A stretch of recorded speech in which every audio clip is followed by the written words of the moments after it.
राज्यातील अनेक ठिकाणी जमीन खरेदी आणि विक्रीत शेतकऱ्यांची फसवणूक होत असल्याचे उघड झाले आहे। अशा प्रकारांना आळा घालण्यासाठी ॲग्रीस्टॅक प्रकल्प राबवला जाणार आहे। कृषी क्षेत्रात डिजिटल सुविधा निर्माण करण्यासाठी ॲग्रीस्टॅक प्रकल्प उपक्रम केंद्र सरकारकडून राबविण्यात येणार आहे। शेतकऱ्यांच्या गैरहजेरीत होणाऱ्या जमिनीच्या खरेदी विक्रीत शेतकऱ्यांची फसवणूक होते, त्यामुळे हा प्रकल्प राज्यात राबवत असल्याची माहिती प्रकल्प अधिकारी सरिता नरके यांनी दिली।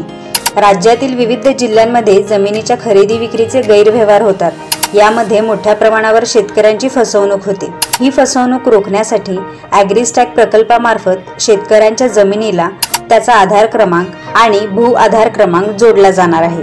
त्यासाठी शेतकऱ्यांच्या आधार क्रमांकाचा वापर करून शेतीची माहिती एकाच ठिकाणी उपलब्ध होईल, असेही नरके यांनी सांगितले। तसेच शेतकरी आणि शेतजमीन याची थेट माहिती भारतीय विशिष्ट ओळख प्राधिकरणाकडे जमा होणार आहे। त्यामुळे जमिनीची विक्री करताना सर्वात आधी संबंध शेतकऱ्यांची प्राधिकरणाकडून योग्यरित्या पडताळणी होईल। राज्यातील जमीन विक्रीच्या व्यवहारामध्ये होणारे गोंधळ वादविवाद टाळण्यासाठी या प्रकल्पाची अंमलबजावणी डिसेंबरपर्यंत केली जाणार असल्याचाही दावा नरके यांनी केला। या प्रक्रियेत पडताळणी अयशस्वी झाल्यास जमिनीची विक्री करता येणार नाही, त्यामुळे होणाऱ्या फसवणुकीस आळा बसवण्यास मदत होईलच। हेच या प्रकल्पाचे उद्दिष्ट असल्याचे नरके यांनी सांगितले।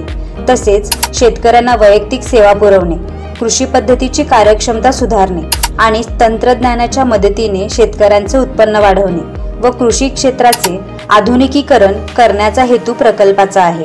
तसेच याबाबतचा प्रस्ताव भूमी अभिलेख विभागाने केंद्र सरकारकडे दिला असून भूमी अभिलेख विभाग यासाठी विशेष मोहिमा आखणार आहे।